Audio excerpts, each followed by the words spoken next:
Cool. Clap on. Clap off. Hey, I got a big juicy brain, all right? You can't just like bring stuff up like that I don't know. Right. I be knowing stuff. Right. I don't know your birthday, but I know the jingle to that song, and that pretty much sums up ADHD. You know what month my birthday's in, right? September. Wrong. Oh. Yours is in December. When is yours? August. Oh. What day? 26th. A couple 30th. higher. One lower. Okay, the 29th. Yes. Excellent. Same birthday as Michael Jackson. Oh. I think recently you did a Michael Jackson. You were doing a voice. You went and saw the movie. I did see the movie. Review. You want a review of the movie Michael? Mm-hmm. Michael 2026. That's what you want right now? Yeah. I thought it was okay. And do the voice. Do what voice?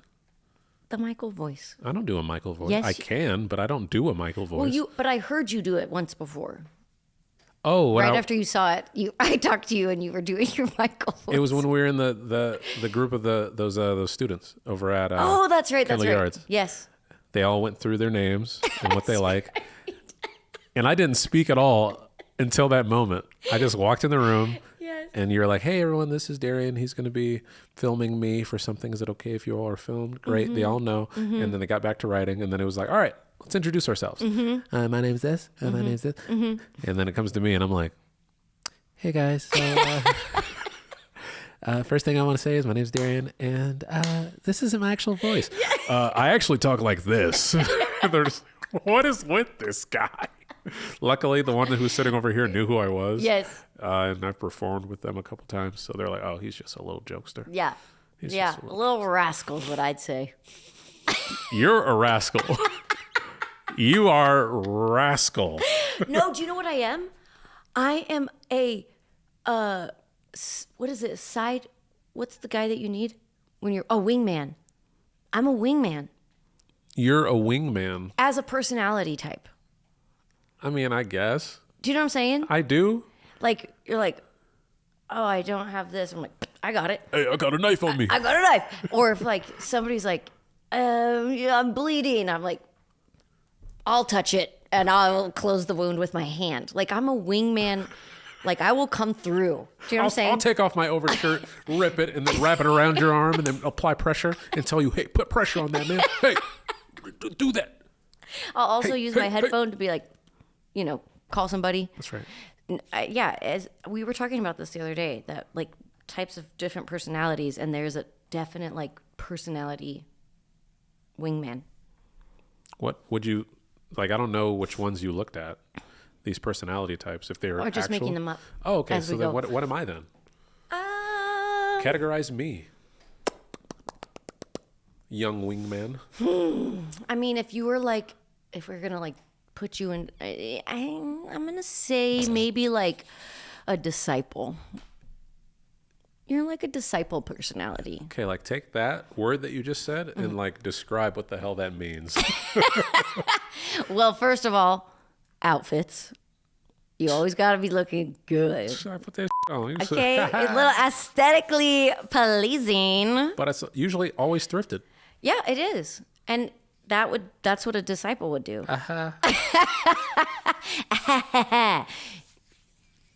Wise. Like you have some like, you've got some like truths, some things I have wisdom. Yes. You have wisdom. Wisdom. Paid All for right, it. one more. And then enough about me. And you know what I mean? You're like a disciple knows he's a disciple. That's what's up. I do be knowing stuff. You're like, I'm a disciple. Yeah, I'm a disciple. I'm a disciple. I'm a disciple. Goober. Goober. So that was a long little detour, but we were Sorry. talking about Michael. Yes. Oh, the detour was great. I'm sorry. But now we're back on the road. Okay. Stop apologizing to me. Don't do that. Michael was all right. Okay. Right. There were a lot of things that I did like about it. Mm-hmm. There were points that were emotional for me. Surprisingly, parts that you wouldn't think I'd get like moderately choked up on. Sure. Like there's one scene right before he turns into adult Michael. Or like, it'd be him as an adult. He's singing at a carnival, right? It's like a town fair in Gary, Indiana, or wherever he's performing. And there's this girl in the crowd who's in a wheelchair. And so outside of the mobility condition that's going on, I think there could have been some cerebral palsy Sure. mixed in there as well for the visual that they were putting off for that character. And he's singing directly at her. And so like the crowd kind of opens up a little bit. And you see this girl with like a record of like Jackson 5, and she's singing all the words, and he's just like doing his thing. And she like, you could see like it kind of, oh wow, he's looking right at me. And she starts smiling. And that kind of got me choked up a little bit. Yeah. There wasn't much else in the film that got me, feeling something beyond like, Yeah. something higher than that. Sure. But I thought it was fine. I thought, Coleman Domingo's going to like do amazing in almost every role that he's in because he's Coleman Domingo. I mean, he's great. I thought Jafar did a great job. In terms of the acting, there wasn't much that I would say was not great. Just there's so much to the Michael Jackson lore that either can't be touched on for legal reasons, that shouldn't, that is misconstrued, that is just not in good taste. And it's a biopic. Yep.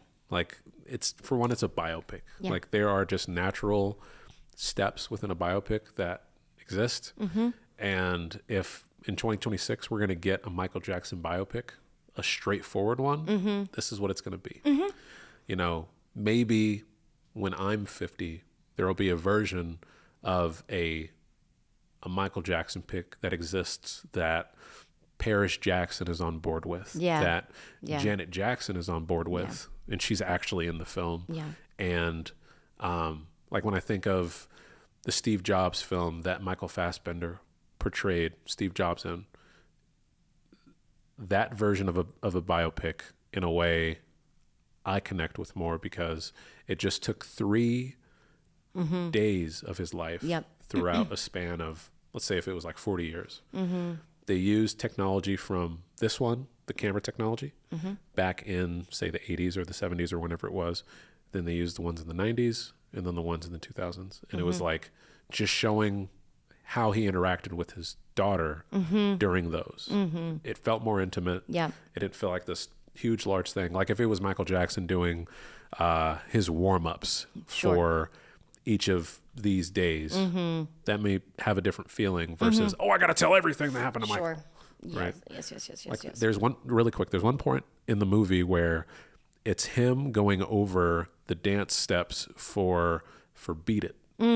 So he's with all these dancers inside of this room, and they're going through like, Jafar is. It feels like it's back, like behind the scenes footage. Really, that's cool. That's what it's giving off. They did some weird stuff with like the Crips and the Bloods. Like there's just some weird stuff that they say, and I'm like, they could have had something a little bit more authentic. Like this just feels kind of Hallmarkish. But it has Jafar going, I like this right here. You got to feel it like this. You got to, it's supposed to feel like a wave, like a boom, and like that. I was like, okay, if this was the whole movie, this energy was the whole movie, I think I'd appreciate it more. But it is what it is. So the movie was fine. Got it. Yeah. What have you said you watched a movie recently? I did. Yeah. Girls Like Girls. Yes. Matinee. And how did you actually end up liking that? I know you just mentioned that, but yeah, I did like it. I thought Zach Braff is in it. Okay. And I am oh gosh, now it's gonna escape me, which is not cool.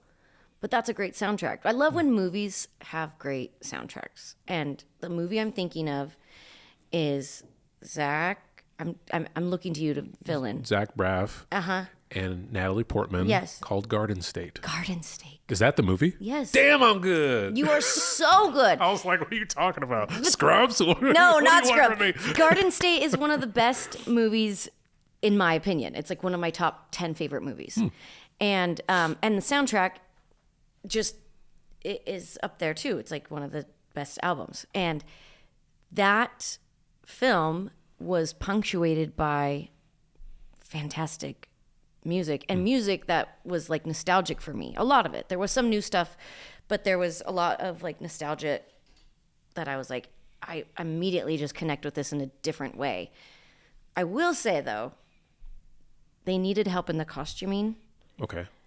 Because they were trying to portray, I think, more of like my era of being like early 2000s. Yeah. And it got into a little bit of like, we would never wear that. It was like a little bit of like 70s. It like kind of there was confusion, I think, amongst the costume designing and that sort of stuff of like, this isn't actually what we wore. That's not even close. And nobody drove a BMW like hatchback at that point either. So there were some things that I was like, clearly a 30-year-old trying to make this seem like like she was there, but kind of missed it. But all in all, the movie was great. Okay. I really liked it. And this wasn't a regional thing. Like this couldn't have been something that they did that in Virginia. It was in Washington. So this happened here. It was based in Washington. Okay. Well, then they really messed up. They really did.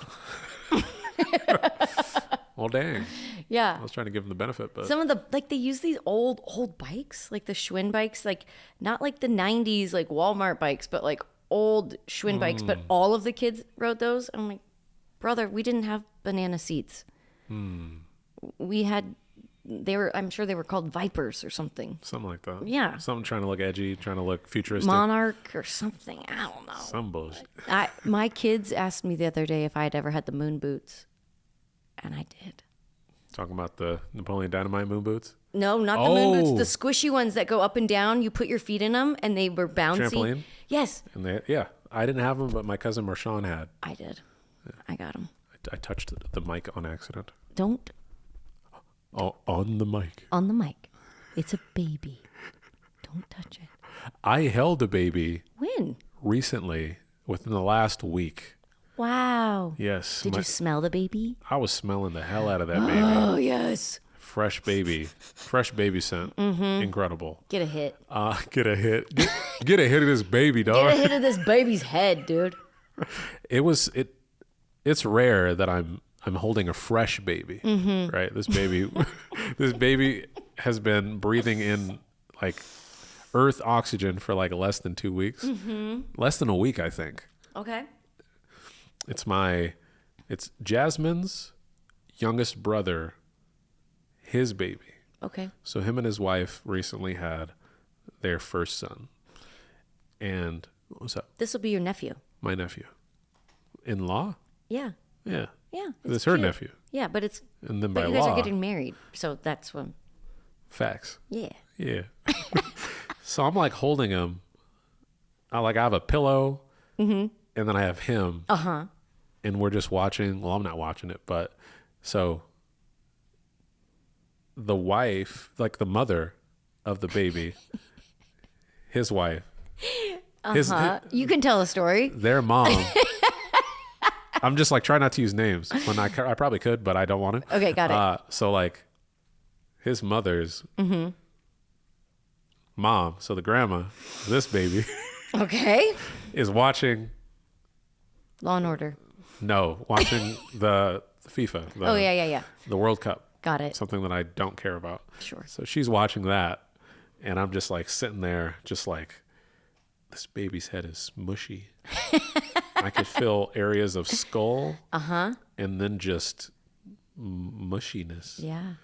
And he's like squirming, and I'm trying to keep the pacifier in his mouth. Like when I become a dad, if I have the ability, like I think I'm going to be a pretty good dad, but it's just interesting when I get put in these situations where it's like, oh, there's a baby here now. Oh, and I'm so delicate.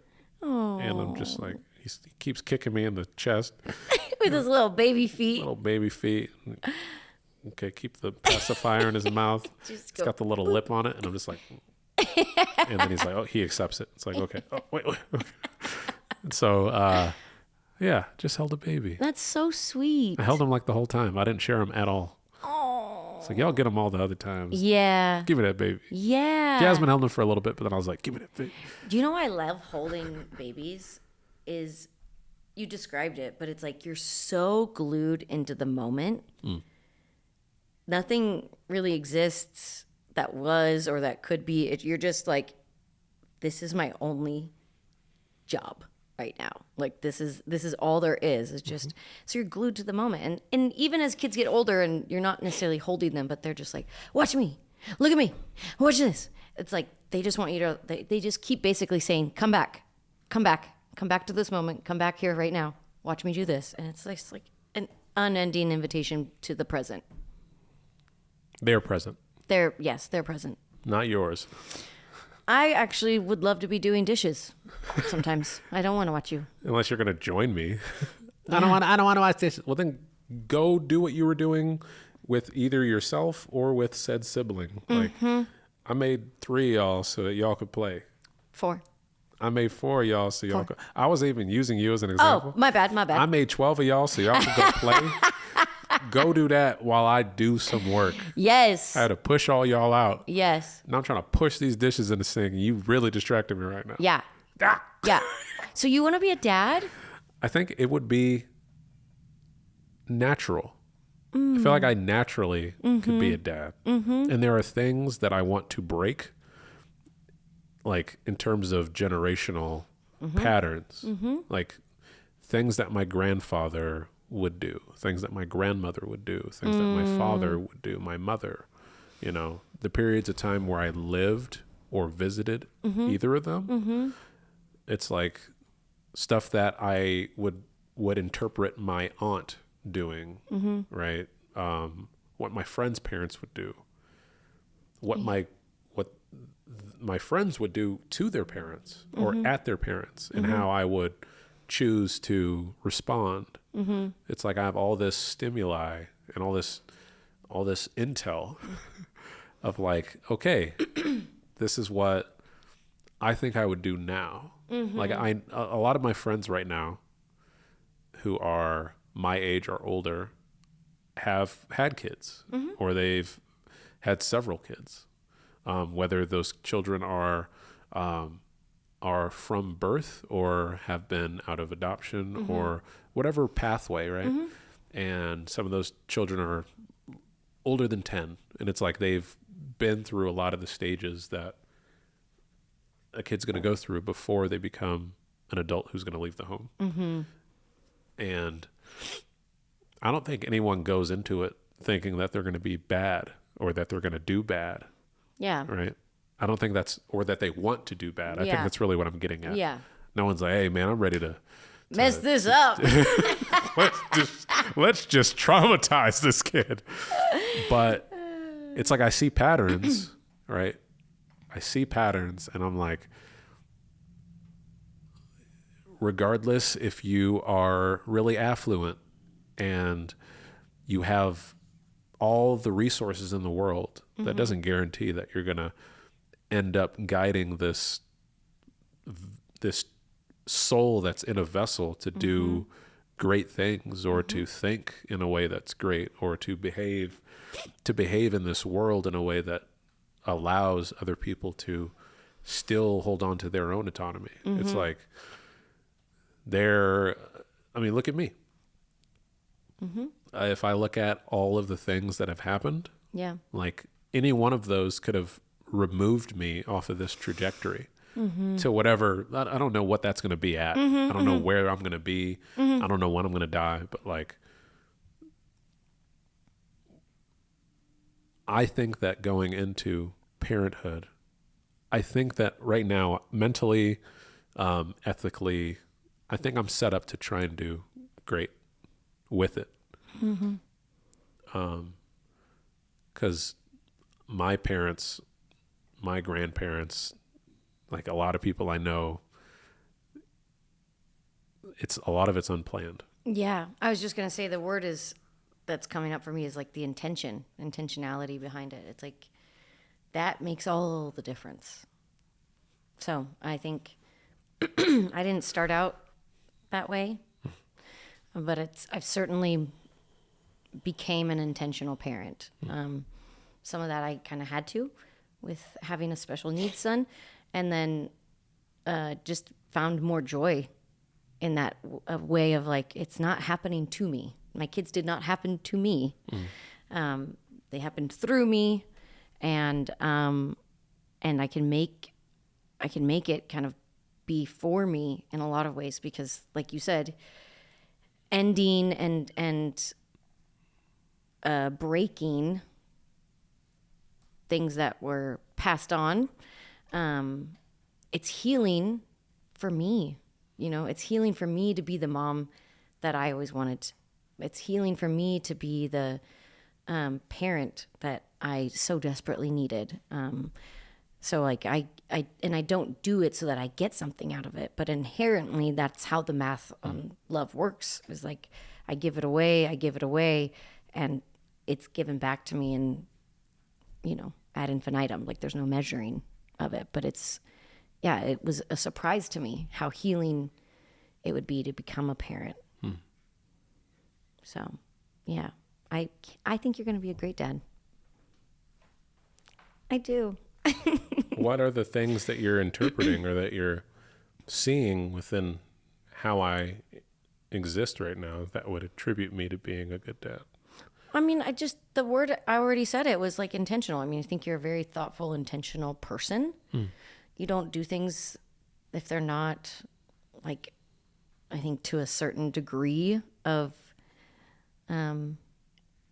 standard almost. I think you have, am I boring you? Okay, great. I yawn. I'm a yawner. I'm always yawning. Am I boring you with talking about how great you are? You're not saying enough buzzwords. Like, let's hurry this up. Jeez, what time is it? God. No, I think that's going to be it. It's like, you're just thoughtful. You won't just feed your kid whatever. You won't just feed your kid whatever. Like you guys are you'll have like food and you'll know why you're feeding it and where the food came from and, like that kind of stuff. Like I think, especially if you just have one kid, you're going to be able to really lock in. But if you have more than one kid, good luck. We're shooting for twins. So. Oh, can you do that? I don't think that's how it works, but. I know a guy. It would make sense if I knew a girl. Right. The bodily wisdom of how to, create life and the stuff that happens within the womb. Exactly. What are you doing? Stop it. Calculus. See, you didn't think to say that. I didn't. Exactly. Okay. Stop it. Now you look schizophrenic. Yes. I'm actually not here. You're not? No. This is a holograph. Yes, I'm a hologram of Tupac. Oh my gosh. Yes. Somebody I know is going to a conspiracy theory party. They make parties for that? Yep. And you present your conspiracy theory to the group, like as a whiteboard? PowerPoint or whiteboard or whatever. And one of the ones that this person is considering is the conspiracy theory that Tupac is still alive. Avril Lavigne. Is Tupac? I'm sorry. Lavigne I'm not going to speak. Was murdered and then replaced by a different, by basically a body double, but it's not Avril Lavigne. And you can look that up, and it's a freaking thing. I swear to God, it's a thing. So, and that just made me think about it because I think the kids recently have said something about like Elvis and Tupac Were you yawning again and holding it in? Don't call me out. Psychotic when you do that. Don't call me out. You're like this. Like I just smelled some what are those salts? Those, not bath Why salts. are you doing this? Stop. God, stop. This is milking, and you said salt. Okay. What kind of salt smells? It's like the salts that athletes use. Epsom? Epsom? Yeah. I don't use it, so I don't know. Epsom. Okay, let's go with that. Epsom salts. Great. It's Okay. like a smelling salt. So it's like you smell it. And Dr. then Teal's. It like wakes you up or something? yeah, it's supposed Got to it. get you jacked. It might be bath salts. Shoot, I don't even know. It's basalt. We have basalt in our no. A place that we were trying to buy. There was crazy amounts of basalt on the land, so we chose not to get Was it. it South Hill? No, it was like near, like out past Latah. Oh, Like- wow. It was near, like past Latah, past Medical Lake. Like not past, but towards Medical Lake. Okay. Yeah, and we were just like, you know what, this building that's out here is great, but if we would own all this land, I can't do anything with all this basalt. No. Can you pass me the basalt? What a dork. Okay. Earlier, Yes. we spoke about Michael. Yes. Okay. We talked about movies, but I wanted to ask you about what music you are currently listening to. And I've told you. You have. But then I redirected it to you, and you said, Oh, next episode. this is the next episode. So tell us. This is episode 3. 3. Tell us what you're listening to. I'm listening to a lot of Prince right now. Oh! Oh!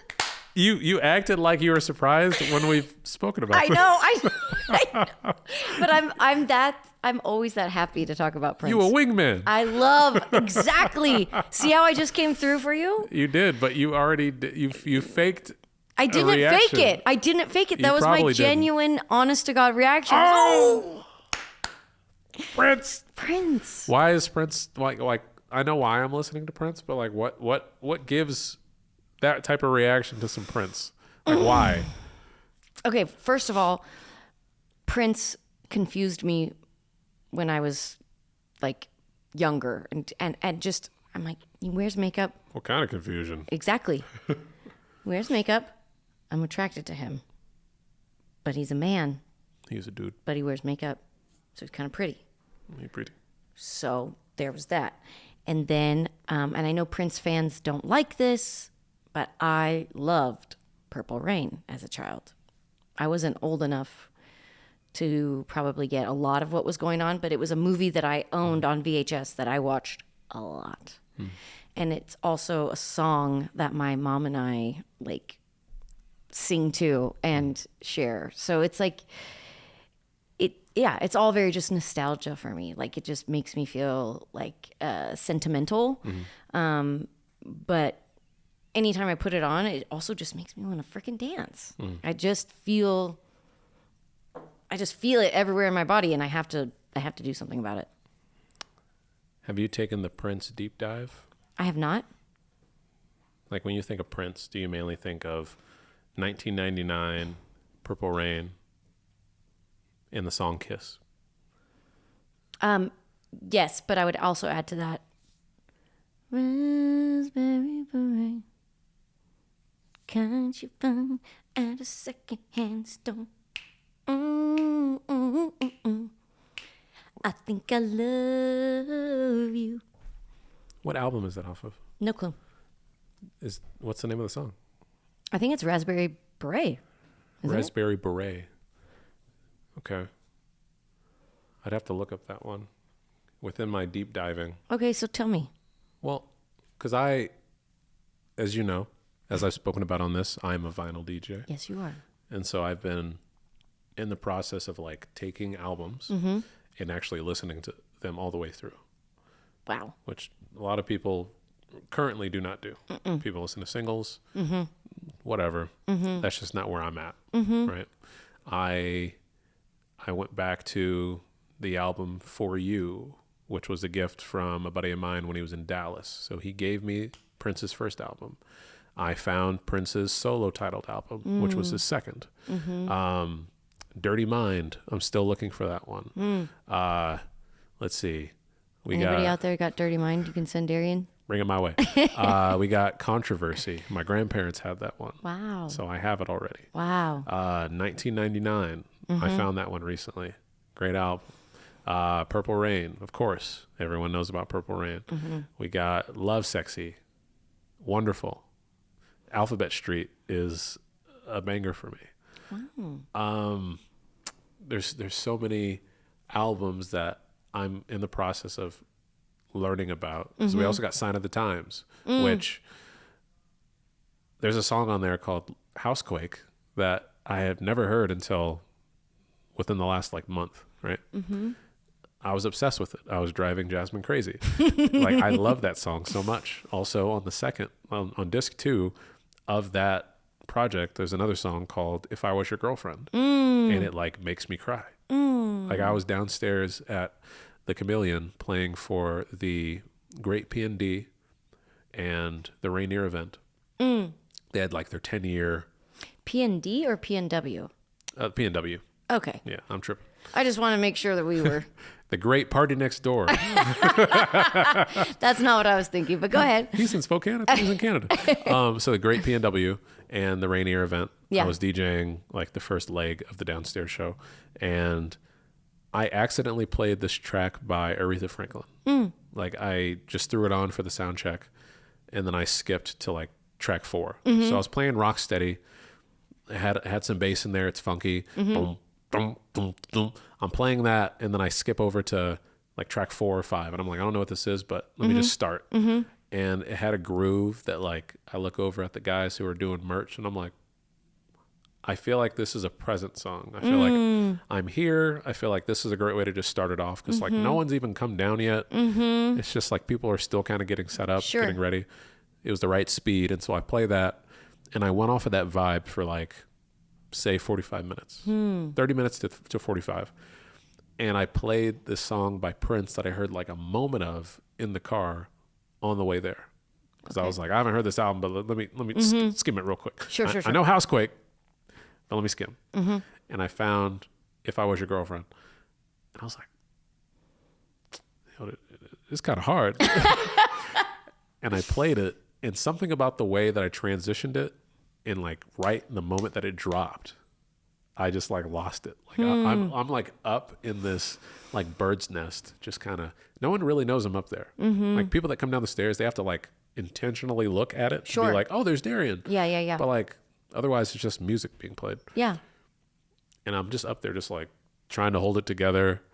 I'm looking up, trying to get the tears to go back in my face. Been there. And then I'm nah. Let that stuff drop. And I'm just up there crying because I'm dang, this is so good. He sat down in the 80s and in the 90s and just thought of all this stuff, packaged it, and put it out there. And I'm listening to it right now. This stuff is damn near 50, 40, 30 years old. And it's still so good. And feels so good and speaks to me when I'm first hearing it for the first time now. Yeah. It's this stuff breathes and it still has breath to it and it still has life. And I've just had a new appreciation for Prince as of late because I was a Michael Jackson kid. Same birthday. Yep. He's the biggest artist ever, specifically in the music category, but one of the most well-known artists to ever exist. Sure. And I just have to keep remembering the fact that these are black men who are doing this. And it's so crazy. Yeah, sure, Prince is light-skinned, but this is a black man creating this stuff in this way. And here's Michael with vitiligo changing his skin over time unintentionally. And then also he's choosing to modify his skin to match his forms of his current stage of vitiligo. And he's changing his face in certain areas. but it's like, this is still a black man. Yes. Like, on the song Bad, when he says, lay it on me, I'm like, oh, yeah, okay. I remember now. Lay it on me. Are there songs that make you cry? Yeah, definitely. I haven't had that experience super recently. Okay. But you know, certain times of year, it's different things will catch me, and certain, you know, seasons. Landslide is one of those ones that'll always, doesn't always make me cry, but it always makes me go like, yeah. Landslide. Fleetwood Mac. Which album is that off of? Again, I'm one of those people. I don't listen to like the entire album. The only time I've done that has been Taylor Swift, Folklore, and the Dead Poets Society, Tortured Poets Department. Dang, sorry, that's a great movie though. Dead Poets Society. I was like, we're talking about Robin Williams. Robin. I'm back. But then you're talking about Taylor again. I'm like, okay, yes. So yeah, but just that was a great album. Folklore was a great album. You can start it and then listen to it all the way through, and it's a story. It's great. So one thing I want to just say about this podcast, what we're gonna do is we're not gonna talk about mediocre white women. We're gonna talk about great ones like yourself. Thank you. Like her doing the bare minimum. Sure. We're not going to talk about that. Okay. Of course, we could talk about everything and anything. Sure. But specifically Taylor Swift. Got it. Word. This is not a safe place to talk about Taylor Swift. Of course, you know I'm kidding. This is not a safe place. I was doing a bit. I see the time. Yeah. Oh, yeah. Yeah. Oh, yeah. Yeah. Is this how it happens? Yes, always. I'm always like, whoa, how'd that happen? Yeah. Next time, I want us to pick up, and I would love to talk about intuition, because that seems like a big part of what you do. Of what I do. Yeah, it seems like a big part of what we both do. I just think because when you're talking about going off of a vibe and observing and looking around and sort of picking up on energy, then you kind of have to make those internal, you know, intuitive decisions and choices. And there's style and artistic and all that. But I feel like there's a point in that with poetry, specifically with teaching poetry workshops, where I go in with a plan, and then sometimes it's presence over what I prepared. And so I think that would be interesting, because I really liked hearing that story about shifting just based off of what you were feeling, what you were picking up from. So another time. We have done two more episodes. We have reached episode 3, and I'm excited for people to hear this. Yeah, me too. Yeah. Thanks. Thanks. Thanks. Yeah.